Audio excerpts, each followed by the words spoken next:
अब मैं इल्तिमास कर रहा हूं कामरेड अतुल कुमार अंजान से आप तशरीफ़ लाएं और आज के इस प्रोग्राम के ताल्लुक से अपने ख्यालात पेश करें। अतुल कुमार अंजान साहब।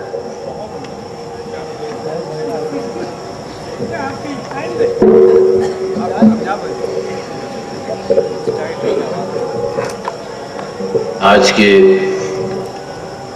इस समारोह की अध्यक्षता कर रहे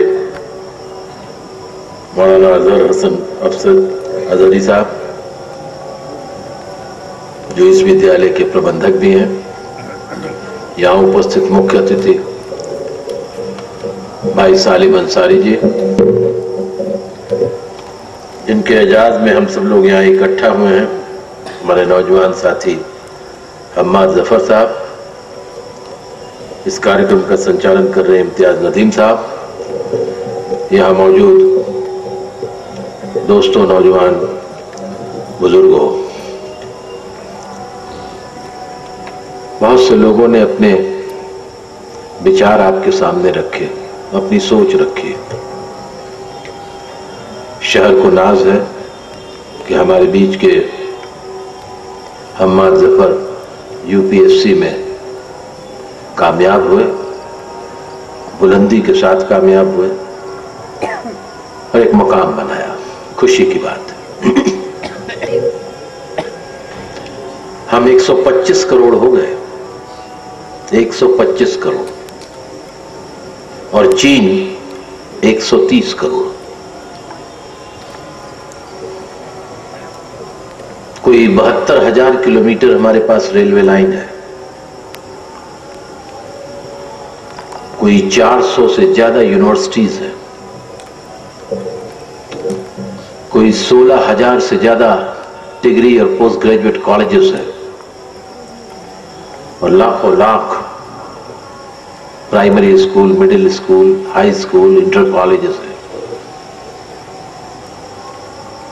कोई 300 से ज्यादा मेडिकल कॉलेजेस है,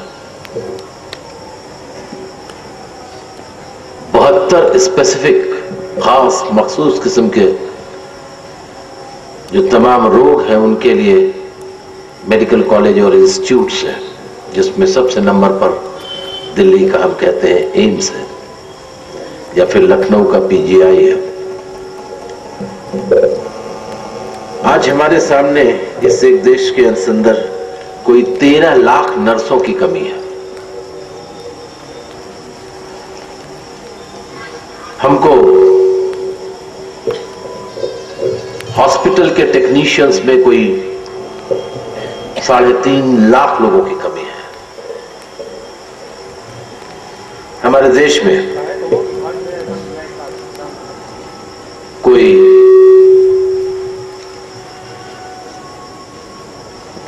34,000 डॉक्टर्स की कमी है, एमबीबीएस, और यूनानी, तिब्बिया, आयुर्वेदिक, होम्योपैथिक, ये सब जोड़ ले तो कोई एक और करीब 1 लाख से ऊपर हो जाएंगे। 3.5 लाख लोगों के ऊपर एक डॉक्टर है, चाहे वो एमबीबीएस हो, बीयूएमएस हो, बीएमएस हो, कोई हो, आयुर्वेदिक हो, एक डॉक्टर 3.5 लाख हो।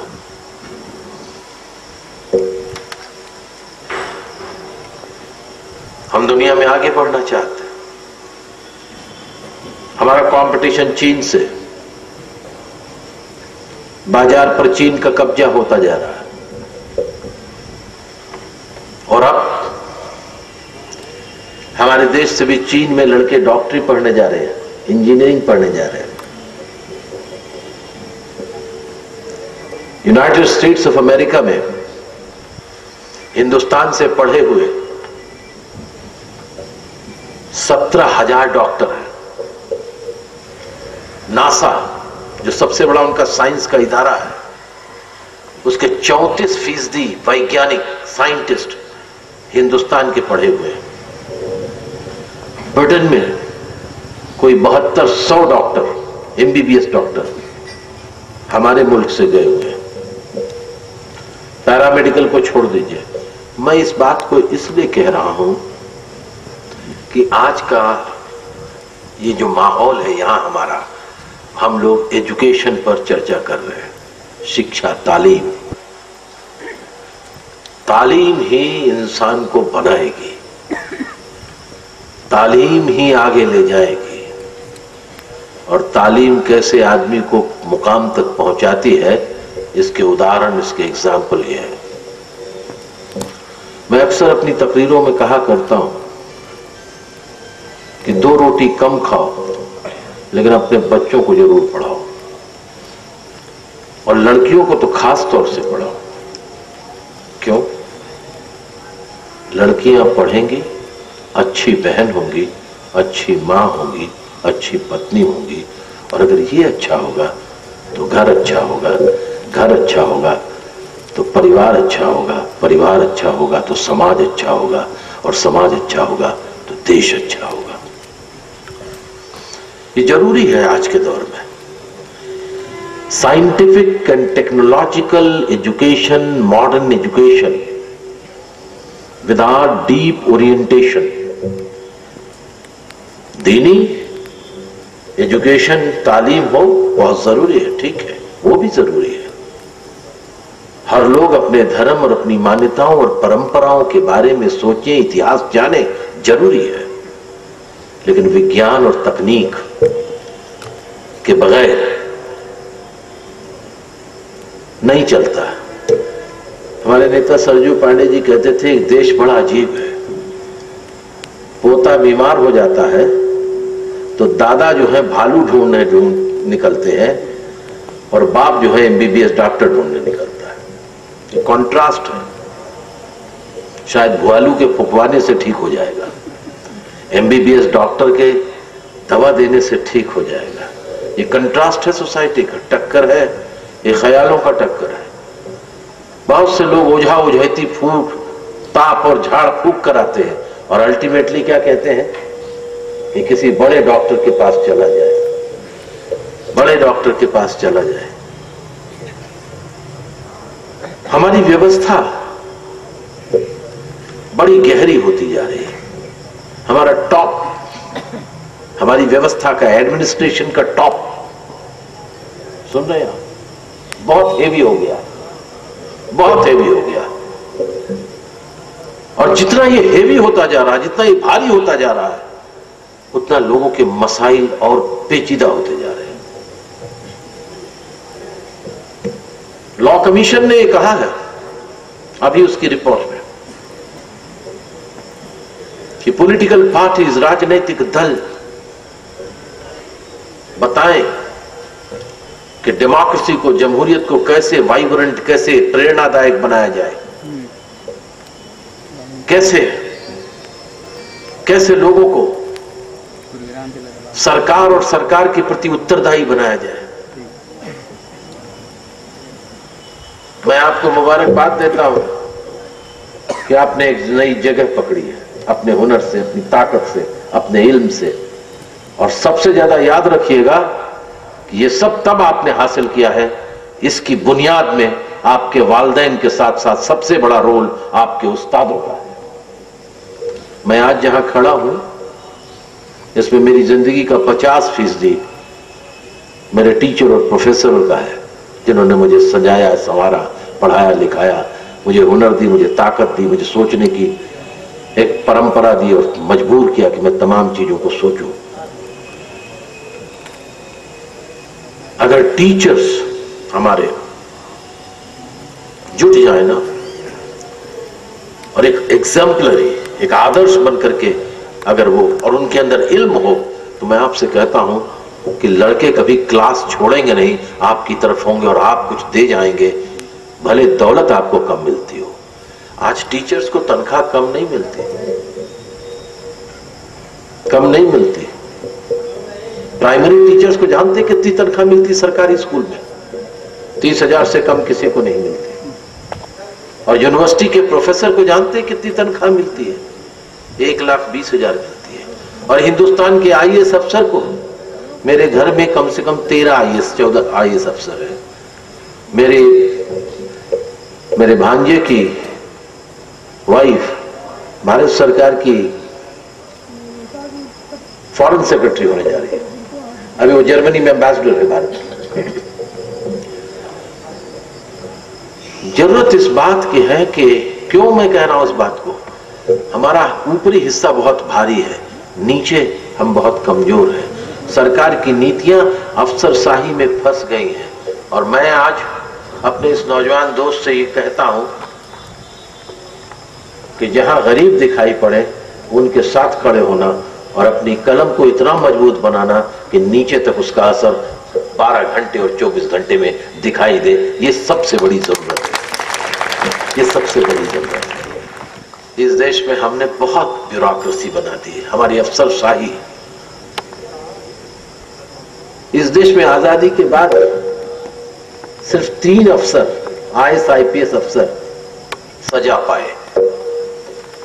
आप तो नेताओं को सजा दे देते, वो वोट दे के हरा करके उनको उनकी बेईमानी पर।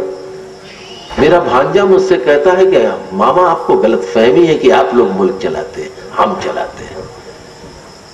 24 साल की उम्र में लाल बहादुर शास्त्री एकेडमी में हम IAS हो गए और 62 साल तक चलेंगे, कोई आदमी हमको हटा नहीं सकता, जो चाहेंगे। जिस दिन हम आते हैं सरकार में, गौर करिए, जिस दिन हम ज्वाइन करते हैं उस दिन हमको एक जीप मिलती है, गाड़ी मिलती है, ड्राइवर मिलता है, टेलीफोन जितना इस्तेमाल करो एक अर्दली मिलता है, एक घर मिलता है। और 10 साल के बाद जब हम बढ़ जाते हैं तो हमको 2 अर्दली मिलते हैं, घर में खाना पकाने वाला भी मिलता है, गाड़ी भी 2 हो जाती है, AC भी हो जाता है, दफ्तर भी हो जाता है, रिपोर्टिंग भी नहीं होती, डिपार्टमेंट और महकमे मिल जाते हैं। और अगर हम IAS ऑफिसर, सेक्रेटरी और किसी कारपोरेशन के चेयरमैन भी हो गए तो बहुत सारी गाड़ियां हैं। फिर एक बात कहना चाहता हूं, आप सब लोग अखबार पढ़ते हैं, मैं एक मुहिम चला रहा हूं। वो मुहिम के बारे में फिर कभी, कल परसों, आज ही उसके बारे में इनकलाब अखबार में बहुत कुछ निकला है। लेकिन एक बात और भी, मैं एक बात की मुहिम चला रहा हूं कि गरीब और पसमानदा लोगों को बड़ी जगहों पर मौका मिलने के लिए, दिलाने के लिए हमें मंडल कमीशन की सिफारिशात को, उसकी सिफारिशात को देखना पड़ेगा। और पेशे की बुनियाद पर जो लोग किसी भी मजहब के मानने वाले हों उनको आईन में हिस्सा देने की तैयारी करनी चाहिए और उस पर जोर देना चाहिए और उन बच्चों को भी मौका मिलना चाहिए। Representation of the more weaker section and marginalized section of the society are very much important for the growth of the society as a whole. समाज के पूरे विकास के लिए हाशिए पर पड़े हुए लोगों को अवसर मिले, उन्हें वैधानिक और संवैधानिक अवसर के द्वारा आगे बढ़ाया जाए, यह एक बहुत जरूरी सामाजिक आवश्यकता है। ये मैं वो कोटेशन इस्तेमाल कर रहा हूं जो मंडल कमीशन की रिकमेंडेशन के पार्ट में है। मंडल कमीशन ने सिर्फ पेशे के बुनियाद पर ही रिजर्वेशन की बात नहीं कही थी। मंडल कमीशन ने एक बात और कही थी कि हमें भूमि सुधार लागू करना चाहिए और हमें शैक्षणिक पिछड़ेपन के, एजुकेशनल बैकवर्डनेस के खिलाफ लड़ना चाहिए। और एजुकेशनल बैकवर्डनेस के खिलाफ लड़ेंगे हम तो हमारे इस तरह के नौजवान एक नहीं 50 जगहों पर काबिज होकर के मुल्क के गरीब लोगों की खिदमत कर सकते हैं। मैं अपनी तरफ से आप सबको मुबारकबाद देता हूं, आपको खास तौर से, इस इंस्टीट्यूशन को, इस इदारे को कि जिसने इस तरह के नौजवानों को आगे बढ़ने के लिए मौका दिया पढ़ने का। और फिर मैं एक बार कहूंगा कि ये दौर साइंस और टेक्नोलॉजी और अदब और पढ़ने लिखने का है। पढ़ाई लिखाई से बहुत कुछ हासिल किया जा सकता है। एजुकेशन बहुत जरूरी है, बहुत जरूरी है। शिक्षा, हर तरह की शिक्षा, दीनी धार्मिक शिक्षा, व्यावहारिक शिक्षा, वैज्ञानिक शिक्षा, तकनीकी शिक्षा, इसका जोड़ को मिलाकर चलेंगे तो हम अपने समाज, अपने कौम, अपने देश, अपने वतन, अपनी परिवार के लिए एक मजबूती का रास्ता निकालेंगे, तरक्की का रास्ता निकालेंगे। अभी बहुत इम्तिहान है और अभी मैं आपसे कहूं कि इतनी जबरदस्त जरूरत है हमको समाज में। जगह खाली पड़ी है, लोग नहीं मिल रहे, प्रोफेसर्स नहीं मिल रहे। एक नया प्रॉब्लम खड़ा हो गया है। आपको मालूम है क्या प्रॉब्लम? पहले कहते थे बैंक की नौकरी बड़ी अच्छी है, लोग बैंकों की नौकरी छोड़ करके प्राइमरी टीचर्स की नौकरी की तरफ जा रहे हैं, क्योंकि बैंकों में 24 और 26,000 और 30,000 है, वहां 35,000 है। बैंकों में प्रेशर ज्यादा है, टेक्निक ज्यादा है, यहां प्रेशर कम है। तो माहौल बनाने की जरूरत। तो मैं कुछ सच्चाइयों को आपके सामने बयान कर रहा हूं, कुछ सच्चाइयों को बयान कर रहा हूं। राजनीति, वोट, एमपी, एमएलए, सरकार, व्यवस्था चलती रहेगी, आएंगे लोग, जाएंगे, कुछ अच्छे हैं, कुछ मुझसे बेहतर कहने वाले और पढ़ने वाले आएंगे, कह के चले जाएंगे, लेकिन समाज की बुनियादी समस्याएं हल होंगी क्या? उस दिन मैं कह रहा था 8.5% ग्रोथ थी भारत की, ये क्या हुआ? 2 साल में ग्रोथ नीचे लटक कर आ गई। परसों सरकार ने जो सेंसेक्स, वो सेंट्रल स्टैटिस्टिकल ऑर्गेनाइजेशन, केंद्रीय सांख्यिकी विभाग ने जो सूचना दी कि भारत का विकास दर 4.8% रह गया। गौर करिए, दुनिया में जितने भूखे सोते हैं रात में, दुनिया में जितने हैं, यूनाइटेड नेशन की रिपोर्ट है ह्यूमन इंडेक्स की, माय डियर जफर, दुनिया में जितने भूखे सोते हैं आधे भारत में सोते हैं और बकिया 204 देशों में सोते हैं, और उनकी विकास दर 1.2, 1.3, 3.44, कोई 8.8% और 9% की ग्रोथ रेट का दावा नहीं करता। कहां गलती है? अभी आपको बताएं, CPSU, commission for agriculture price and cost, CPCA की रिपोर्ट में कहा, अशोक गुलाटी देश के जाने माने इकोनॉमिस्ट, उन्होंने कहा 40 लाख टन गेहूं बाहर सड़कों पर पड़ा हुआ है जो हमने खरीदा है, हमारे पास भंडार गृह नहीं उनको रखने के लिए। सुप्रीम कोर्ट ने पिछले साल हुक्म दिया था कि चावल सड़ रहा है, कोई 26 लाख टन, इसे गरीबों में बांट दो। तब सरकार ने कहा था कि न्यायपालिका का काम कार्यपालिका में दखलंदाजी का नहीं है, प्रधानमंत्री जी ने कहा था, नहीं बेटा सड़ गया। आज क्या होगा? ये 40 लाख टन गेहूं का समझ में नहीं आ रहा। हमारे पास कोई भंडार गृह नहीं है, हमारे पास कोई वेयर हाउस नहीं है, हमारे पास कोई बड़े बड़ी जगह नहीं जहां गोदाम नहीं जा रखे जा सके। सरकार बांटेगी नहीं। अब पानी आने वाला है, रेलवे स्टेशन के सामने सब बोरे के बोरे थक्के लगे हुए हैं, भीग के सड़ जाएगा। ना एडमिनिस्ट्रेशन तैयार है, ना सरकार तैयार है, क्या किया जाए? नए नौजवान ऑल इंडिया के सर्विसेज में जाने वाले नौजवानों को देश की जमीनी हकीकत को समझ करके सरकार और व्यवस्था दोनों पर जोर देना चाहिए कि उसका मुंह गरीब लोगों की तरफ हो। मुझे उम्मीद है कि जफर यहां से निकल करके एक नए रास्ते की तलाश करते हुए, अपनी सीमाओं में रहते हुए, गरीब, गुरबा और अपने लोगों की हिफाजत के लिए अपनी कलम और अपनी बुद्धि का प्रयोग करें। यही मैं दुआ देकर अपनी बात खत्म करता हूं।